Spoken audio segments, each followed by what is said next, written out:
안녕하세요. 부부 상담 강의, 오늘로서 아마 8주차가 됩니까? 그렇죠? 이제 곧 대면으로 강의를 진행한다는 말을 들었습니다. 여러분들도 이제 함께 만나서 학습을 나누고 부부 상담에 대해서 좀 더 구체적으로, 실제적으로, 만남의 강의를 통해서 학습을 정진하는 그런 기회가 있기를 바랍니다. 커플 카운슬링, 메리지 카운슬링, 부부 상담, 이제 6가지의 이론들을 우리가 살펴보았습니다. 앞에서 특별히 사이버 캠퍼스 학습 정보란의 자료 경류에 보면은 부부 상담 참고 자료를 제가 올려놨는데 여러분들이 별로 보시지 않는 것 같은데 참고해 보시고 아래 한글로 한 20장 정도가 담겨 있을 것입니다. 부부 상담에 기본적으로 필요한 여러 가지 각종 참고 자료들, 여러 가지 프로그램에 실용적으로 적용할 수 있는 그런 자료들이 담겨 있습니다. 한번 보시기 바랍니다. 오늘은 어, 초기 면접의 구조화 상담, 부부 상담에 있어서 면접의 구조화, 면접을 시작하면서 시작되는 여러 가지 오리엔테이션 안내부터 시작해서 전반적인 상담의 체제와 과정을 설명하고자 합니다. 그러니까 상담에 있어서 구조화라고 우리가 얘기를 하면 상담이 어떻게 이루어지고 상담자와 내담자의 관계가 어떤 것이고 또 상담의 구조화를 통해서 상담 관계에 대해서 상담의 실제에 대해서 또 결국 나타나는 상담의 윤리에 대한 여러 가지 정보를 전달하는 전반적인 과정이라고 볼 수가 있습니다. 상담 구조화는 충분한 시간을 가지고 첫 회기에 상담자의 어떤 안내이기도 하고 또 과제이기도 합니다.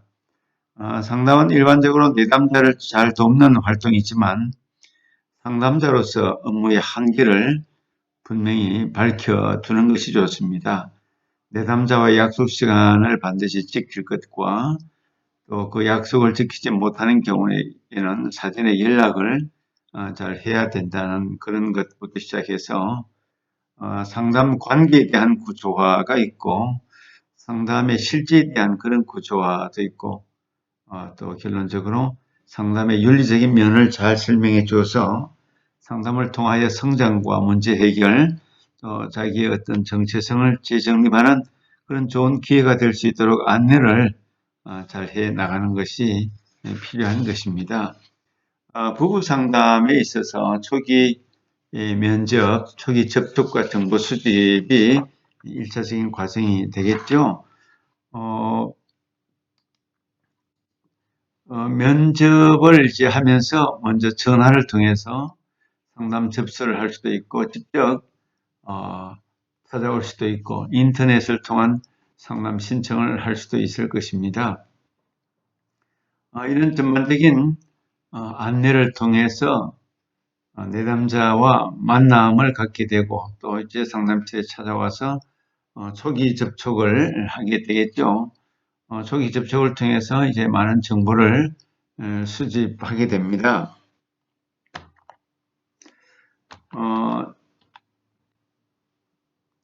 초기 접촉을 통해서 정보를 많이 수집하는 것이 1차적으로 상담자가 내담자에 대해서 알 수 있는 다양한 정보를 많이 알수록 상담에 유리한 점을 많이 확보할 수 있기 때문에 정보를 가능한 초기에 많이 접수하고 파악하는 것이 필요한 것입니다. 부부관계에 있어서도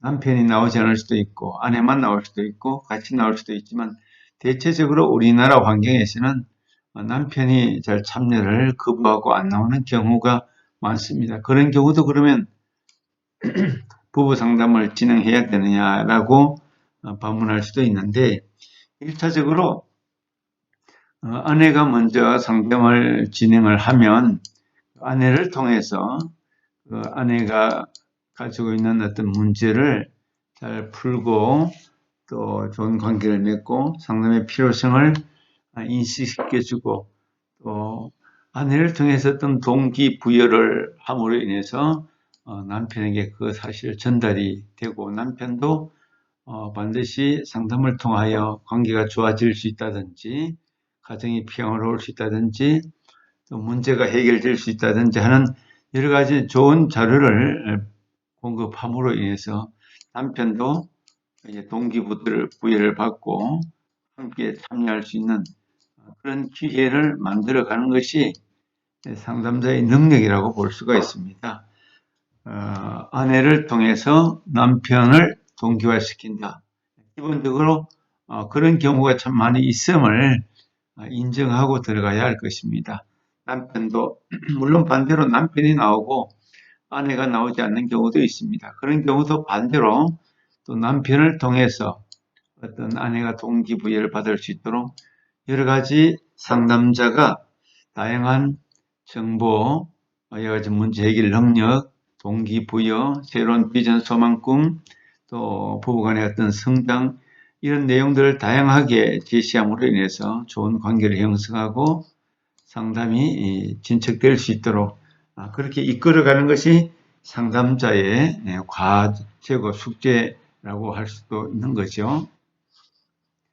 상담자는 초기 면담까지 문제에 대해서 어떤 입장도 취하지 않는다. 왜 그래야 되죠? 두 부부가 함께 내담자로서 부부 상담은 남편과 아내 또 상담자 이렇게 이제 3자 관계가 되기 때문에 만약에 상담 초기에 아내를 먼저 만나고 남편을 먼저 만났을 때에 어떤 그 한 가지 관점을 가지고 아내 편을 들거나 또 남편 편을 들게 되면 반드시 이것은 한쪽으로 치우친 상담이 되기 때문에 반드시 문제를 더 크게 만들 가능성이 있습니다. 그래서 상처를 받은 지금 우리 상담자는 내 편이 아니고 우리 배우자 편이다 이렇게 생각을 해버리면 상담은 깨어진다고 볼 수가 있는 거겠죠. 그야말로 상담은 온전한 어떤 발전과 성장을 추구하는 그런 면이 있기 때문에 건강한 모습으로 건강한 그런 능력을 가지고 상담할 수 있도록 돕는 것이 필요합니다. 부부에 대한 정보가 이제 많이 요구가 되겠죠. 부부의 기본 정보와 함께 동거 여부, 별거, 상담 요청자가 누구인지, 동기를 가진 자가 누구인지, 이혼 경험이 있었는지, 또 사별의 경험이 있었는지, 어떤 질병을 가지고 있는지, 또 개인 상담과 부부 상담의 필요성 등을 잘 점검을 할 필요가 있습니다. 이런 내용들이 얼마만큼 인지하고 얼마만큼 정보를 가지고 있느냐에 따라서 상담의 깊이와 변화 가능성에 대하여 굉장한 차이가 있을 수가 있는 거겠죠. 뭐 사별의 경험이 있었다, 이혼의 경험이 있었다. 그것을 아는 것과 모르는 것에 대해서 상담자는 내담자를 대하는 또 이해하는 그런 폭이 상당히 달라질 수가 있을 것입니다. 그래서 상담도 과거에 받은 경험이 있다 없다에 따라서 상당한 상담에 영향을 미치는 그런 부분들이 있기 때문에 부부에 대한 초기 정보를 가능한 많이 상담자가 알고 있을 때 적절하게 균형 있게 또 폭넓게 상담을 진행할 수 있겠다 그렇게 이해할 수가 있겠죠. 그 다음에 이제 문제 진술의 차원에서 생각해 보면 문제에 대하여 간결하게 진술하게 한다. 물론 내담자는 자기 말을, 자기 고민을, 자기 아픔을 장황하게 설명하고 얘기할 수 있습니다. 그런데 상담자가 문제만 많이 듣다 보면 그것을 명료화하거나 요약하는 데 있어서 한계를 느낄 수도 있고 또 상담의 목표를 잡거나 또 문제를 정확하게 파악하는 데 어려움을 겪을 수 있습니다. 그래서 상담자는 예민성을 가지고 또 내담자가 진술하는 문제의 핵심이 무엇인지, 부부간의 문제의 중심이 무엇인지를 정확하게 파악하기 위해서 핵심 문제를 파악하는 데 초점을 맞추어서 경청을 잘 해야 됩니다. 잘 듣되 핵심을 파악하는 그런 경청, 문제의 중심을 잘 파악해내는 그런 경청을 해야 합니다.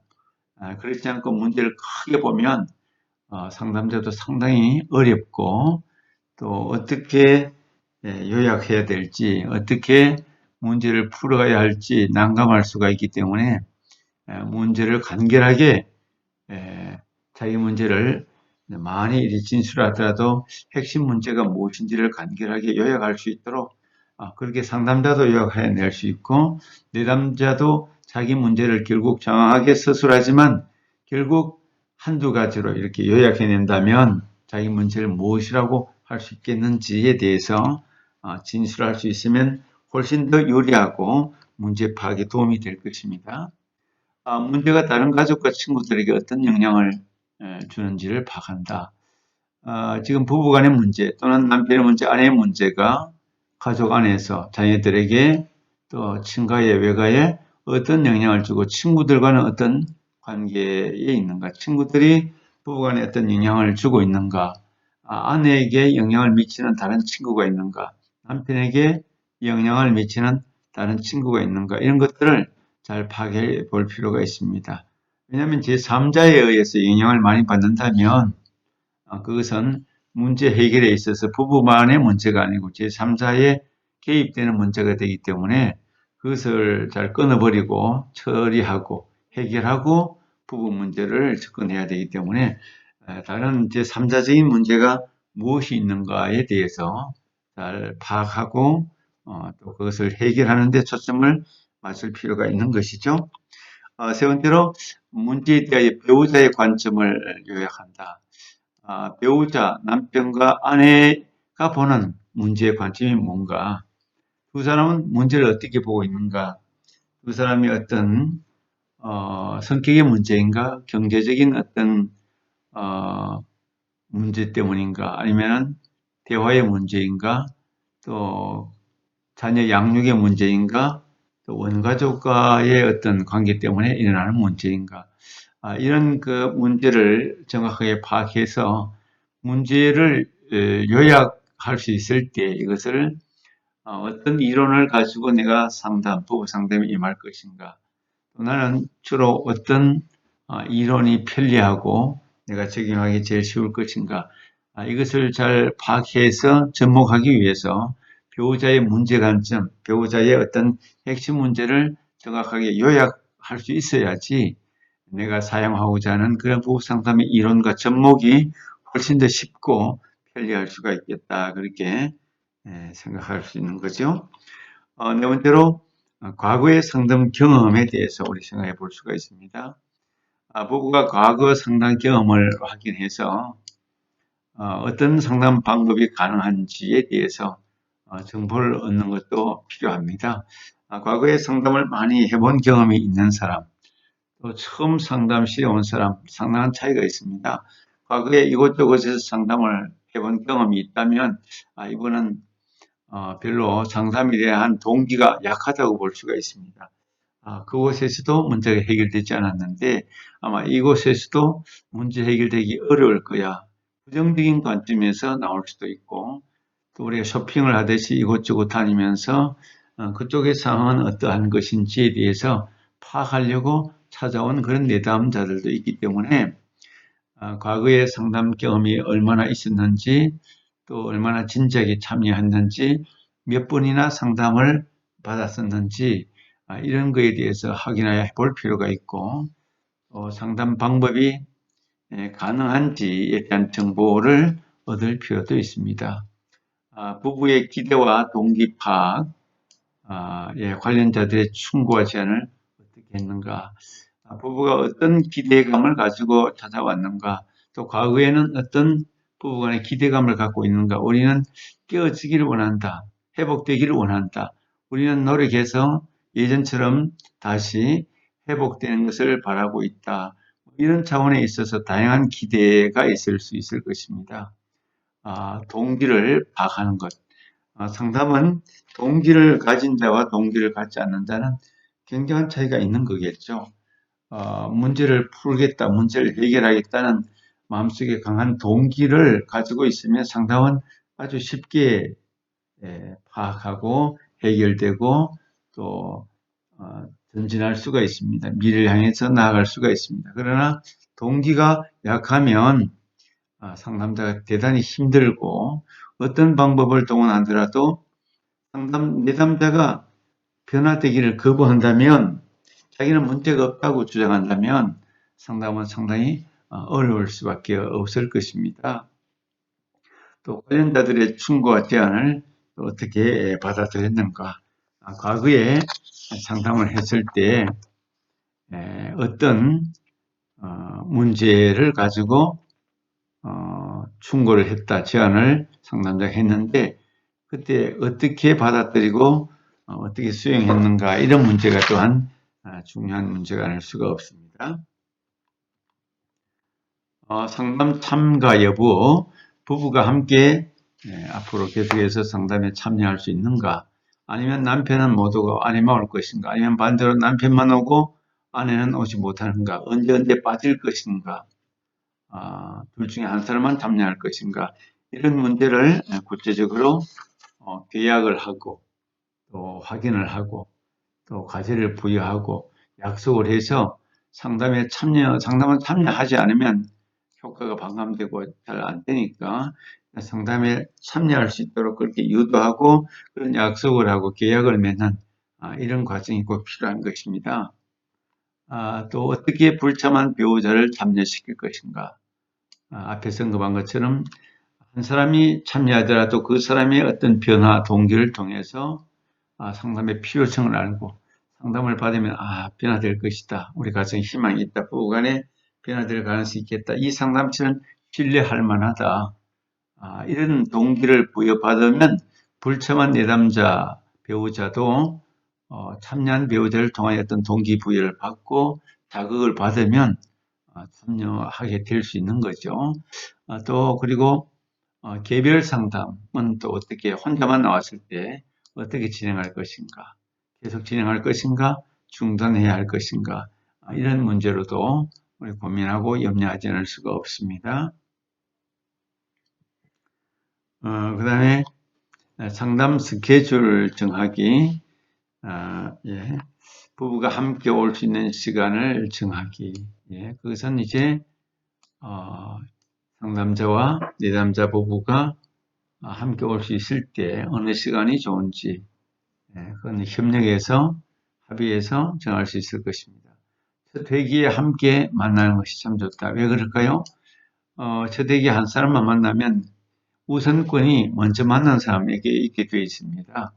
나중에 만나는 사람은 서먹하고 자기 의견이 반영이 안 되는 것 같고 소원하게 느껴지고 자기가 약자처럼 생각되기 때문에 함께 만나는 것이 훨씬 더 유리하고 좋을 수가 있는 것이죠. 배우자가 오기를 꺼려하는 경우 부부가 같이 오도록 그렇게 격려를 해주는 것이 좋겠다. 그래서 부부 상담은 개인 상담하고 차이가 많이 있을 수밖에 없는 것이 부부가 함께 참여해야 된다는 것, 함께 문제를 풀어가야 할 상호관계의 문제라는 것, 또 심리적인 균형을 잘 맞추어서 어느 한쪽 편을 드는 것이 아니라 함께 공유된 문제를 함께 풀어가야 할 그런 균형 잡힌 상담을 해야 되기 때문에 그런 면에 있어서 상당히 어려움이 있을 수밖에 없습니다. 그래서 상담자의 심리적 균형, 또 심리적 예민성, 심리적 민감성, 또 균형 맞추기, 또 성장을 향한 동기부여를 적절하게 잘 하는 것들, 부부간에 동일한 과제를 통해서 어떤 변화에 대한 가능성을 끊임없이 희망적으로 제공하고 부여하는 것이 참 중요하다고 볼 수가 있습니다. 어쨌든 초기 면접의 구조화에 몇 가지 내용들을 쭉 훑어보면서 상담의 실제에 있어서 이렇게 해 나가는 것이 참 좋겠다, 그런 생각을 하게 되는 거죠. 사이버 캠퍼스의 학습 정보란에 밑에 보면 자료 공유가 있는데, 그게 보호 상담 참고 자료를 보면 그게 아마 그 상담의 실제 내용들이 담겨 있는 것이 아마 4번인가 5번인가 있을 것입니다. 그것을 한번 읽어보고 상담의 실제에 대해서 읽어보고 우리가 초기 면접에 구조화를 어떻게 시켜나갈 것인가 한번 생각해 보시기를 바랍니다. 그래서 구체적으로 함께 상담을 점진적으로 실행해 나가는 그런 도움이 될 수 있었으면 좋겠습니다. 오늘 1차는 여기서 마치도록 하겠습니다.